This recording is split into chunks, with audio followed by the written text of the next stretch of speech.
al oriente de Venezuela, en el estado Anzoátegui, se encuentra Lechería, una tierra bendecida por nuestro Creador, rodeada de un inmenso mar, un morro donde se ven increíbles amaneceres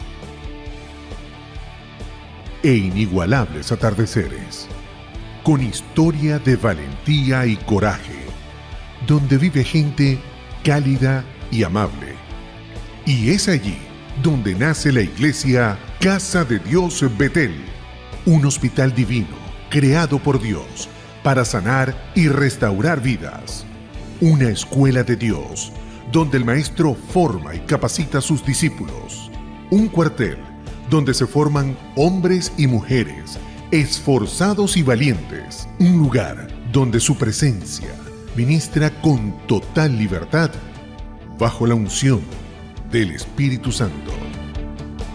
Ven, yo quiero compartir con ustedes hoy este mensaje de la palabra de Dios, y yo sé que este mensaje va a llegar a su corazón. Este mensaje hoy le va a infundir una fuerza necesaria y una determinación, no solamente porque ustedes iniciaron un camino, sino le va a dar fuerza para seguir transitando este camino y poder alcanzar con éxito el final al cual Dios nos quiere llevar a cada uno de nosotros. Así que para ello me voy a permitir leer Eclesiastés 7 en el verso 8, que dicen de la siguiente manera: mejor es el fin del negocio que su principio, mejor es el sufrido de espíritu que el altivo de espíritu. Padre, bendigo tu palabra en esta mañana, y creo que es tu precioso espíritu el que habla a través de mí en este día, esperando que Él traiga toda la revelación y pueda llenarnos de este conocimiento para poder seguir caminando de gloria en gloria y de victoria en victoria. Te lo pedimos en el nombre poderoso de Cristo Jesús. Amén y amén. Dígale al que está a su lado, ¿sabe cómo se llama el tema? Cualquiera sea el inicio, mejor es el final. Amén. Gloria a Dios. Bien, este libro de Eclesiastés fue escrito por Salomón ya siendo un rey viejo, pero tiene una particularidad. Este libro recoge tal vez algunas impresiones dolorosas de este rey, y digo unas impresiones dolorosas porque Salomón al final de su reinado tuvo cierto desvío, agarró otro camino, dejando el consejo de Dios y permitiendo que su corazón se pudiera satisfacer con todo tipo de placer que él era capaz de darle como rey. Él dijo, por ejemplo, cuando usted comienza a leer en el capítulo 2, él dice: yo me hice de cantores, compré todo tipo de instrumentos. Me imagino que cada vez que Salomón quería oír o bien una balada o una salsa, o quería darle una serenata a alguna de sus mujeres, simplemente lo que tenía que hacer es llamar a sus cantores y él era complacido. Dice: yo establecí viña, fundé casas, tuve más dinero que cualquier otro rey, tuve más influencia, recibí de los reyes de las distintas provincias oro y plata en cantidad, me hice de estanque, construí viñas para mí, hice jardines, y en esos jardines construí grandes estanques solamente para regar cada uno de estos árboles. Pero él concluye diciendo en el capítulo 2, en el verso 11, llegué a la conclusión de que todo esto era vanidad y aflicción de espíritu. Y cuando usted comienza leyendo este libro de Eclesiastés, apenas en el mismo capítulo 1, en el verso 1, él dijo: vanidad de vanidad, todo es vanidad, dijo el predicador. Y porque Salomón encontró que aún teniendo toda esta fama, que estando rodeado de todas estas cosas que él poseía, ninguna de ellas lograron satisfacer el corazón de él. Y se dio cuenta que cuando falla el Señor o le falla a Dios, le faltaba ese complemento para encontrar la verdadera felicidad. Luego él escribe en el capítulo 4, en el verso 11, él dice en el verso 13: mejor es el muchacho pobre y sabio que un rey viejo y que no admite consejos. porque seguramente como Salomón era un hombre sabio, fue el hombre que cuando le traían cualquier problema inmediatamente tenía una respuesta para ese problema. Él consideró de que no necesitaba en algunas oportunidades del consejo de sus asesores. Y seguramente muchos de sus asesores se le acercaron y le dijeron: mira, Salomón, yo creo que te estás desviando. Estás dejando que las mujeres te estén llevando a cometer actos que no agradan a Dios. Porque ¿qué hizo Salomón al final de sus días? Las mujeres desviaron su corazón, y ahora el hombre que un día le construye altares de adoración a Dios, desviando su corazón, ahora le construye altares a otros dioses. Y ahí comenzó una declive en la vida de Salomón, a tal punto que escribe este libro para reflejar verdaderamente su decepción como rey en los últimos días de su reinado. Y así llega luego Salomón a este capítulo 7, en el verso 8, donde entonces nos dice: mejor es el final del negocio que el inicio del mismo. Y de alguna manera Salomón nos está diciendo en este versículo que si hay un inicio y hay un final, hay un intervalo de tiempo en estos dos extremos. Y en este intervalo de tiempo van a suceder cosas. En este intervalo de tiempo no solamente van a suceder cosas hermosas, muchas veces van a suceder cosas dolorosas y cosas que nos pueden llevar a dejar a un lado la carrera, dejar de ser esforzado para llegar a la meta establecida. ¿Y quiénes son los únicos que van a poder llegar a la meta? Aquellos que son determinantes. Esa es la gran diferencia que nosotros podemos encontrar aquí en esto. De tal manera que necesitamos entonces llenarnos de la paciencia, llenarnos de la determinación y de la perseverancia para poder sortear todos los obstáculos que vamos a encontrar en ese tránsito entre el inicio de nuestra carrera, de nuestra relación o de la actividad y el final de la misma. Ahora, yo quisiera hacer un paréntesis en el mensaje, porque quiero por un momento hacer referencia ya no al inicio o final de una actividad, de una carrera o de una determinada relación, sino quiero hacer referencia al inicio de nuestras propias vidas. Porque los inicios de nuestras propias vidas, iglesia, van a ser determinantes para saber si un día nos vamos a establecer metas y si un día queremos, después de establecer las metas, seguir avanzando a pesar de todos los problemas. Hay personas que debido a que han tenido unos inicios demasiado rudos, ni siquiera son capaces de emprender porque ya llevan dentro de sí el gen de la derrota. Y cuando uno mira las Sagradas Escrituras, cuando uno mira en la vida real, nos vamos a encontrar con personas que han tenido verdaderamente inicios dramáticos. Personas que desde el vientre de su madre ya fueron rechazadas. Personas que un día nacieron y como era un embarazo no deseado, dejaron el niño tirado en un basurero y como buen sitio lo dejaron tal vez en una casa hogar o en un sitio de reclusión de niños. Nos vamos a encontrar con personas que un día, después de estar en el seno del hogar, por no ser el sexo deseado, comienzan a recibir rechazo en el seno de esa familia. Y estos rechazos, iglesias, estos inicios duros, son tan difíciles a veces de arrastrar, que he conocido de personas que aun cuando se han casado, han establecido familias, no han logrado superar desafortunadamente el efecto negativo de estos traumas. Y me encuentro en la vida del mundo científico a un hombre llamado Isaac Newton. Isaac Newton nace siendo un niño prematuro, pero unos meses atrás el papá de Isaac Newton había muerto. 3 años después, su madre contrae matrimonio con otro hombre. Pero este hombre no admite que Isaac se vaya a vivir con ellos.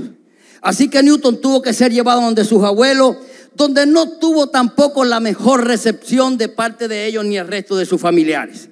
Y de ahí comenzó cierto viacrucis para la vida de Isaac Newton. Entonces él luego es rechazado en la escuela por parte de los maestros porque decían que no tenía el suficiente coeficiente intelectual, a pesar de que el resto de sus compañeros sí veían en Isaac ciertas actitudes y conocimientos que lo superaban a ellos. Y así tuvo que crecer Isaac Newton hasta la edad de 12 años, donde luego muere su padrastro y él finalmente va a vivir con su mamá. Su mamá recibe una herencia muy buena. Esto le permitió inscribirlo en un colegio donde ahí comienza a recibir instrucción, y dentro de esas instrucciones afortunadamente comienza a recibir también instrucciones acerca de la Biblia. Lo que hizo entonces que Isaac Newton de alguna manera pudiera apoyarse en la palabra de Dios para no permitir que este inicio tan duro y tan nefasto pudiera ensombrecer el resto de su presente y comprometer su futuro. Y así es como entonces conocemos a este famoso científico que llegó a convertirse en uno de los científicos más grandes de la historia. Pero cuando voy a las Sagradas Escrituras, me encuentro también que hay personajes bíblicos que han tenido estos inicios extremadamente duros. Cuando usted lee, por ejemplo, el capítulo 11 y 12 del libro de los Jueces, nos vamos a encontrar con la historia dura de un muchacho llamado Jefté. Jefté es el producto de una noche de placer de un hombre y de una mujer que según la Biblia la cataloga como una ramera. Y yo me imagino que una vez que esta mujer se entera de que estaba embarazada, le dice el hombre: mira, a este muchacho lo voy a abortar. Seguramente le dice: oye, mira, por amor al niño, yo me voy a hacer cargo, no lo aborte. Y tal vez bajo esas condiciones ella admite el embarazo, da a luz el niño y su padre se encarga ahora de Jefté. Pero Jefté luego se casa con otra mujer y desarrolla una familia con esta mujer. Cuando estos muchachos crecen, que tienen ya cierta mayoría de edad, le dice: mira, necesitamos que te pintes de colores de la casa porque tú no vas a heredar con nosotros. Eso me da a entender, como dice nuestro pastor, leyendo lo que no está escrito en la Biblia, sin ánimo de añadirle, de que seguramente el tiempo de trato que estuvo Jefté en esa casa fue verdaderamente de desprecio. Y una vez que Jefté entonces es echado de la casa, este muchacho se incorpora a una banda. Y de acuerdo a lo que uno puede leer en la historia, puede intuir entonces que Jefté llegó a hacerse líder de esa banda. Porque 18 años después que él había sido echado de ese territorio y de esa familia, los amonitas comienzan a destruir prácticamente, hacen presa de la ciudad de Galat, a donde vivía Jefté. ¿Y qué hicieron los líderes de la ciudad de Galat? Llamaron a Jefté y le dijeron: mira, nosotros queremos que tú seas nuestro líder o sea nuestro caudillo. Y Jefté aprobó, decidió hacer el trato. Él entonces comienza a negociar con los ejércitos contrarios, pero como no pudo llegar a ningún acuerdo, entonces tuvo que armarse en armas e ir a la guerra contra ellos, lográndolos vencer. Jefté luego se convierte en un juez del pueblo de Israel durante 6 años.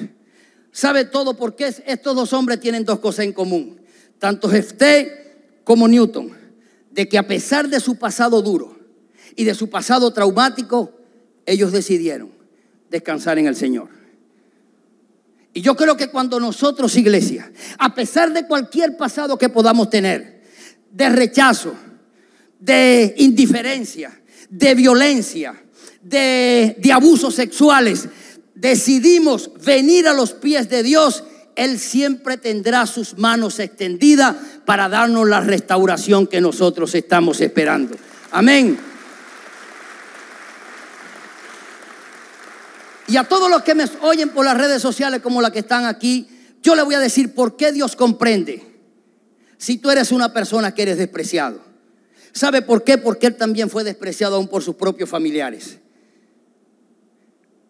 El mismo libro de Isaías 53:3 dice que Él fue despreciado y menospreciado, dice las Sagradas Escrituras. Después dice Juan: a los suyos vino y los suyos no les recibieron tampoco.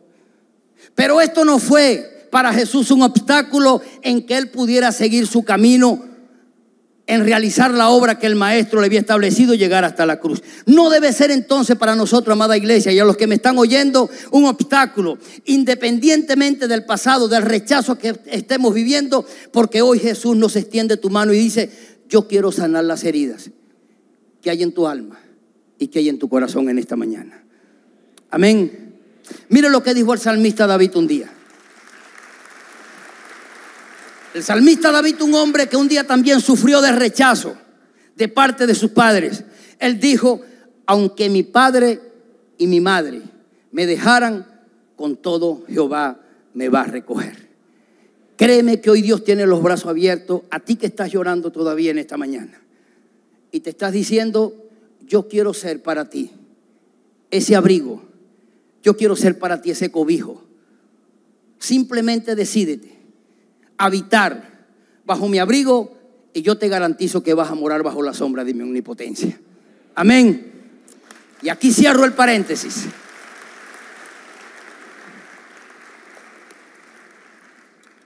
Nos vamos entonces nuevamente a Eclesiastés 7:8. Si aquí Salomón me está diciendo que hay un final, es porque hay un comienzo. Y ya dijimos que este comienzo puede ser muchas veces desfavorable o favorable para nosotros. Todo eso está en juego. Pero ¿sabe qué es lo que hace la diferencia entre aquellos que enfrentan o que deciden transitar hasta el final, teniendo un inicio favorable o desfavorable? Es la determinación de vencer todos los obstáculos para llegar a ese final. Mire, nos vamos a encontrar siempre con personas que, habiendo iniciado ya sea una actividad, una carrera, una relación sentimental y hasta una relación con Dios, que cuando comienzas a tener obstáculos, lo primero que hacen es soltar las amarras. Pero sin embargo, nos vamos a encontrar con otros que, aún experimentando los mismos obstáculos y a veces hasta más agudos, los mismos problemas, son determinantes en decir: lo que yo inicié, yo lo voy a terminar. Y nosotros hoy tenemos, por ejemplo, la promesa de Dios, que Él nos dice: señores, la obra que yo comencé en ustedes la voy a perfeccionar hasta el día de Cristo. Ni siquiera nos está diciendo: es que la obra que comencé yo simplemente la voy a terminar. No, cada paso que vas a dar con Dios, aun cuando ese paso esté lleno de dificultad, va a ser un paso que vas a ir en perfección para Dios poderte llevar a ese final que Él te quiere, que tú quieres alcanzar. Esa es la meta con Dios. Por eso nos vamos a encontrar ahora en la Biblia personajes que tuvieron un buen inicio, pero un mal final. Otros que tuvieron un mal inicio, pero un buen final. Unos tuvieron un mal inicio y un mal final. Otros tuvieron un buen inicio y un buen final. Y precisamente cuando hablamos de hombres en la Biblia que tuvieron un buen inicio y un mal final, no podemos dejar a un lado a Salomón. Salomón tuvo el privilegio de nacer en una casa real.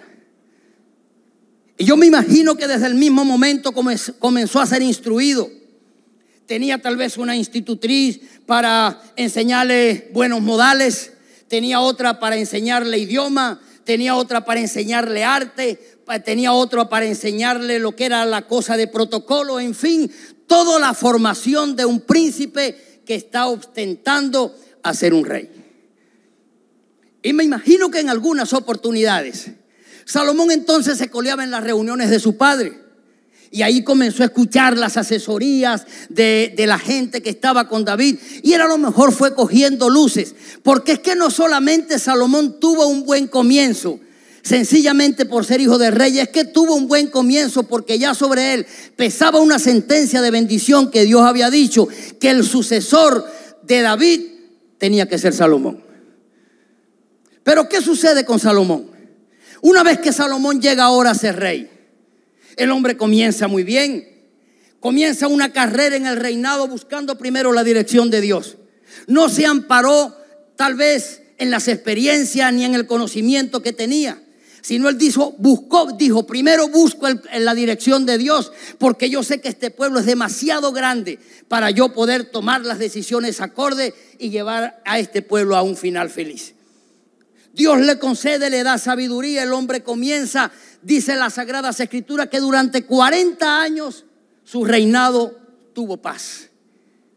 Pero llega el momento del declive del reinado de Salomón. El hombre se deja desviar su corazón a causa de las mujeres. Y comienza entonces a desviar su corazón, como ya le dije en la introducción, construyendo templos y permitiendo entonces que ahora ya no se le dé la gloria a Dios en Israel, sino se le dé la gloria a un ídolo. Y de allí entonces viene ahora esta decepción de Salomón, de poder decir definitivamente todo es vanidad. Pero aunque Salomón, sin embargo, tuvo un inicio bueno en su reinado y un inicio mal en el mismo, sin embargo, a raíz o a nivel de las relaciones con Dios, el libro nos dice que él pudo restablecer estas relaciones con Dios. Porque él concluye ahora en el capítulo 2, en el verso 13 y 14 de Eclesiastés, diciendo: señores, el fin del discurso es esto: teman a Dios y guarden sus mandamientos, que es el todo de los hombres. Y yo creo que Dios no está esperando, amada iglesia, que nosotros tengamos que pasar por estas situaciones difíciles, por estas situaciones de desagrados que impidan de alguna manera que nuestro final pueda ser un final glorioso. Eso no es el propósito de Dios. Mire, Dios, aún teniendo usted un inicio difícil en su vida personal, teniendo aún un inicio difícil cuando empieza una relación con Dios, siempre va a querer garantizar un final exitoso. Y aquí es donde tengo que mirar entonces al apóstol Pablo, porque Pablo tuvo un inicio muy duro, pero terminó de una manera extraordinaria. Y cuando digo que tuvo un inicio duro o un poco mal, no es porque Pablo, una vez que comienza su relación con Dios, empieza a cometer todo tipo de pecado. No, esa no fue la actitud de Pablo. Estoy hablando de que tuvo un inicio un poco duro por el dramatismo, como Pablo inicia este encuentro con Dios. Todos conocemos, viene Pablo en la vía de Damasco, lo rodea un resplandor de luz. No sabemos si venía montado en un caballo, en una yegua o un burro, pero dice la Biblia que de donde venía el hombre cayó. Cae y el hombre queda ciego por 3 días. Y ahí recibe una palabra de Dios que le dice de Jesús: Pablo, ¿por qué me persigues? Dura cosa te es dar coce contra el aguijón. Y aquí la disposición de un hombre de querer verdaderamente iniciar una relación de éxito con Dios. Le dijo: Señor, ¿qué quieres que yo haga? Ahí el Señor da las instrucciones y a partir de este momento este hombre comienza una relación de armonía con Dios. Pero todavía los inicios de Pablo siguen un poco duros, porque entonces Pablo es llevado a una casa. Una vez que es curado, Pablo decide entonces comenzar la predicación del evangelio ahí en Damasco. Pero cuando comienza a hacerlo, los judíos que estaban allí, y con sobrada razón, dice: mire, no nos confiemos de este hombre. Este hombre hasta hace pocas horas era un perseguidor de la iglesia. Este hombre participó de la muerte de Esteban. Que venga en menos de 72 horas o una semana a querernos ahora decir que él es una verdadera oveja. Mira, yo creo más bien que sea una oveja vestido de lobo rapaz. Y ahí los judíos entonces establecen un plan para matar a Pablo. Cuando el resto de los discípulos se enteran, ellos deciden entonces meter a Pablo en un cesto, lo sacan fuera del muro de la ciudad y Pablo emprende entonces un camino hacia Jerusalén.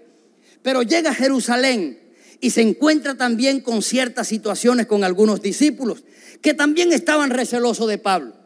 Tuvieron algunos que intervenir y decirle: mire, este hombre está predicando. ¿No se da cuenta ustedes cómo está hablando de Jesús? Y eso calmaron los ánimos y de ahí entonces lo demás sigue la historia de Pablo. Pero la cosa no termina allí, porque es que Pablo no solamente tuvo ese inicio difícil, sino que el trance de Pablo entre este inicio y este final fue también muy duro. Y ahí es que comenzamos a ver a un Pablo a ser apedreado, a ser perseguido, a experimentar cárceles. Una vez tuvo que naufragar. Experimentó todo tipo de pruebas por la causa del evangelio. Pero a mí me gusta la manera como Pablo declara en Hechos 20:24. Él dice: de ninguna cosa hago caso, ni estimo preciosa mi vida, con tal de que acabe la carrera y el ministerio que he recibido del Señor. Y para mí eso se llama determinación. Para mí eso indica que Pablo nunca se quiso detener en los efectos de las circunstancias por las que estaba viviendo, sino Pablo siempre se mantuvo enfocado en el final que él quería alcanzar. Y ahora vemos a un hombre que desde una cárcel comienza a estimular, mientras está preso en una cárcel, está haciendo cartas para estimular a otros. Porque Filipenses no fue escrito en un hotel 5 estrellas. Filipenses no fue escrito en una playa donde Pablo se estaba comiendo un pescadito frito con ensalada y arepita y saboreando una piña colada. No, estaba en una celda, tal vez con olores putrefactos y una condición higiénica demasiada ruda para él. Pero desde esa cárcel, mire lo que dice Pablo. Él dice: yo mismo no pretendo haberlo alcanzado todo, pero una cosa hago, extendiendo mi mirada a lo que está adelante. Yo creo que Dios está buscando hoy gente que estén dispuestos a no detenerse por las circunstancias que han vivido, sino es gente que esté dispuesta a extender su mirada al supremo llamamiento al cual Dios le hizo. Mire, nuestro pastor está hoy hablándonos de una serie referente a la venida de Cristo Jesús. Y uno de los eventos que él nos ha dicho que van a ocurrir anterior a esa venida es el arrebatamiento de la iglesia. Y ya hemos visto que para participar de ese arrebatamiento, definitivamente tenemos que ser personas determinantes. Si sigo mirando los distintos obstáculos para tomar la decisión de seguir o no a Jesús, créame que cabe toda la posibilidad que desistamos la carrera y no alcancemos el final. Por eso fue que la actitud de Pablo frente a las pruebas fue determinante. Por eso es que vemos un Pablo escribiendo en 2 de Timoteo 4:7 de que él había acabado la carrera, había peleado la buena batalla y ahora, ¿qué había hecho? Había defendido su fe. Pero luego en el mismo verso, en el mismo capítulo, en el verso 17, él dice: el Señor estuvo conmigo y me dio fuerzas para yo poder terminar la misión o el ministerio que se me había dado de llevar la palabra de Dios o el evangelio a los gentiles. Esto es determinación de Pablo, porque Pablo siempre tuvo su mirada puesta en lo que él quería alcanzar. Pablo nunca fijó su mirada en las circunstancias que él estaba viviendo. Yo me imagino que Pablo cada circunstancia la utilizaba más bien como una especie de peldaño que él quería utilizar para ir hacia la carrera, para ir hacia el éxito. Y por eso Pablo ahora en Romanos 8:18 él dice: pues tengo por cierto que las aflicciones del tiempo presente no son comparables con la gloria venidera que en nosotros ha de manifestarse. Así que si usted quiere ser un candidato para ver la gloria venidera de Dios, si usted quiere ser un candidato que se embarque en este jet llamado arrebatamiento, necesita entonces entender, o no se puede permitir que las circunstancias por las que está pasando, los distintos problemas que están confrontando su fe, sean mayor a la determinación de poder alcanzar su final. Amén. Ahora bien, nos vamos a encontrar con personas que tuvieron la misma oportunidad que Pablo. Personas que pudieron haber sido transformadas a pesar de haber tenido un mal final, un mal inicio como Pablo. Pero como cerraron su corazón al llamado de Dios, cerraron su corazón a ser restaurados en sus emociones y ser transformados, Dios no pudo hacer nada con ellos. Todos sabemos que Jesús dice en Apocalipsis 3:20 que la única manera que Él puede entrar a nuestros corazones, a nuestras vidas, para cenar con nosotros, compartir con nosotros, es que yo sea capaz de abrir la puerta. Y aquí tengo que hacer referencia entonces a Judas, porque Judas tuvo un muy mal comienzo y un mal final. Y usted dirá, pastor, pero ¿cómo va a tener Judas un mal comienzo o un mal inicio si este hombre de buenas a primeras se convirtió en un 12 de Jesús? Sí, él se convirtió en un 12 de Jesús. Lo que no convirtió fue su corazón a Jesús. Y a pesar de que este hombre anduvo con Jesús en su ministerio, a pesar de que este hombre participó a lo mejor de los grupos de discipulados, fue a la misión de los 70, compartió la cena, el pan y el vino con Jesús, miró todos los milagros que Jesús realizó, recibió aquella enseñanza del Sermón del Monte de 22 capítulos de enseñanzas, y aún todavía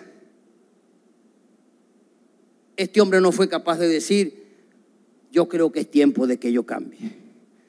Por el contrario, negoció con los verdugos la entrega de Jesús, vendiéndolo por 30 monedas de plata. Triste final para este hombre, porque teniendo todavía oportunidad de arrepentirse, simplemente lo invadió fue un sentimiento de culpa, pero no un sentimiento de arrepentimiento. Si podemos llamar al arrepentimiento un sentimiento. Y lamentablemente Judas terminó como terminó. Pero esto no es lo que Dios quiere para nosotros, iglesia. Dios quiere que todos tengamos un final excelente a todos los que caminamos con Dios. Ese es el propósito de Dios. Ahora, encuentro en la Biblia algunos que pareciera que la gracia de Dios fue demasiado excesiva sobre ellos. Personas que tuvieron un buen inicio y un buen final. Y uno de ellos fue la Virgen María. Todos sabemos cómo es el llamado de María. No le llega a cualquier ángel. No es un apóstol, no es un profeta, no es un pastor cualquiera que le va a dar el aviso a María de que ella era la seleccionada por Dios. Es el mismo ángel Gabriel que llega y le dice a María, bendita seas tú entre todas las mujeres. Eres seleccionada para ser nada más y nada menos que la madre del Salvador de este mundo.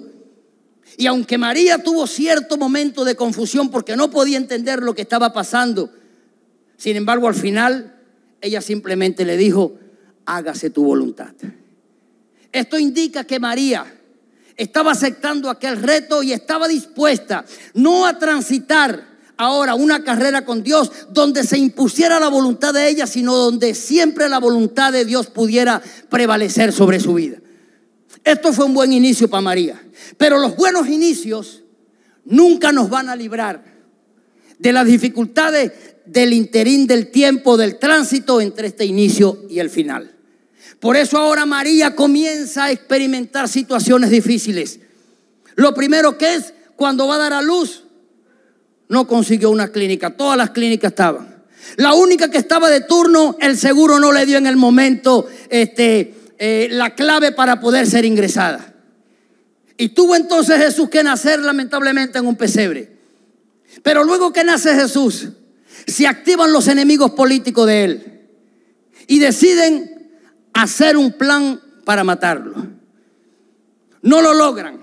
Jesús se desarrolla, comienza, llega a los 30 años, sigue su ministerio. Pero ahora a María le toca ver las dificultades que ese hijo amado tiene que experimentar en el ministerio. Comienza Jesús a ser rechazado, comienza a ser castigado, comienza a ser titulado de falso porque algunos le dijeron muchas veces, este echa demonio pero por manos de Belcebú. Y finalmente, después de haber recibido todo aquel castigo que le laceró todo su cuerpo, Jesús fue llevado hasta una cruz. Y usted dirá, pastor, pero ¿por qué me está hablando de un final glorioso de María? Porque yo le quiero decir que los buenos finales para nosotros los cristianos, los seguidores de Jesús, no están exentos de los momentos de dificultad. Y aquellos que están dispuestos a sobreponerse a estos momentos de dificultad son los que van a ver los finales gloriosos de Jesús o de Dios. María supo soportar, miró a su hijo siendo crucificado allí, vio cómo lo bajaban y vio que efectivamente su cuerpo un día fue sepultado. Pero 3 días después, María pudo ver con sus ojos el final glorioso de su hijo y ver cómo resucitaba, venciendo la muerte con poder y ascendiendo hasta los cielos para interceder ahora, estando a la diestra de Dios para interceder por usted y por mí. Y yo le quiero decir en esta mañana, iglesia, y los que me oyen por las redes sociales, estos son los finales que Dios quiere para nosotros. Mire lo que Él le dijo, desde los tiempos bíblicos le dijo una vez a Jeremías.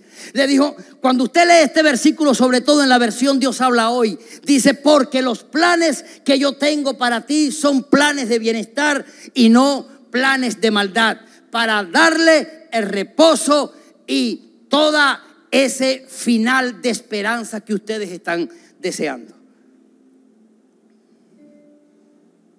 ¿Cómo interpretó Jesús en su ministerio estas palabras de Dios? ¿Cómo nos quiere ratificar Jesús hoy esta promesa para que la hagamos nuestra siendo iglesia de Dios? Él nos dice ahora en Juan 10:10, yo he venido para que ustedes tengan vida y para que todos tengan una vida abundante a mi lado. Iglesia, no hay posibilidad. Si Dios diseñó un plan de esperanza para tu vida, si a través de Cristo Jesús está ofreciéndote una vida plena, es imposible que el final de nuestra carrera cristiana, si decidimos meter a Jesús en la ecuación de nuestras vidas, ese final sea diferente al que vivió María y al que vivió Pablo.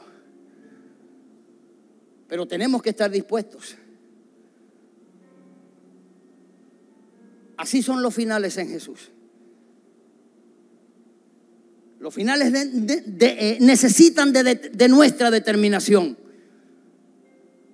Si no nos decidimos a tener estos finales de película, nunca lo vamos a poder experimentar. Yo no sé a quién le gustaría tener en esta mañana un final como el de Rocky Balboa.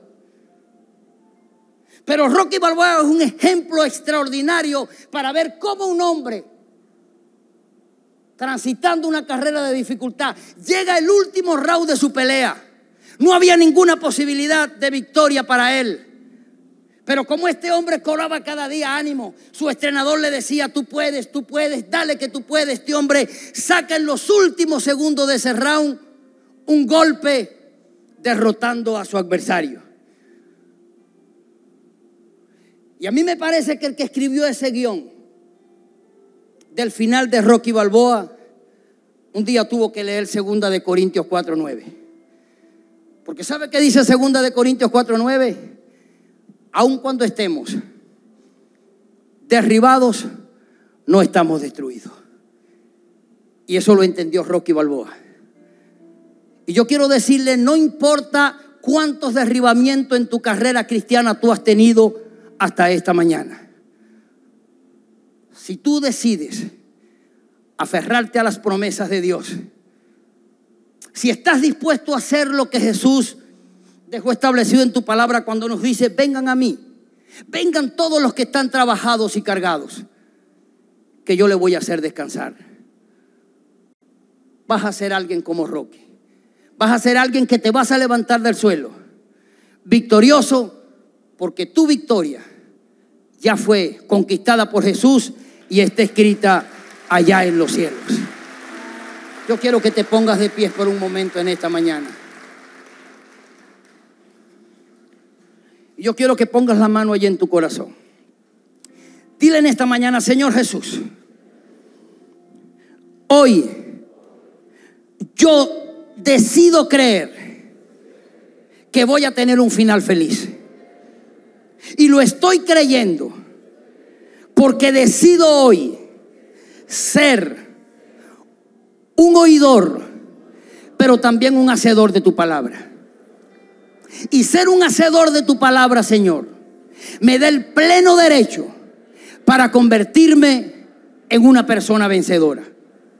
Dame hoy la fuerza, Señor, para deslastrarme de todo mi inicio, de todos aquellos traumas que todavía siguen llegando a mi vida como una especie de fantasma y que a veces quieren hacerme detener. Pero hoy declaro en el nombre poderoso de Cristo Jesús que tú me das la fuerza para transitar este camino y para llegar así hasta el final. Sean bendecidos en esta mañana, mi amado.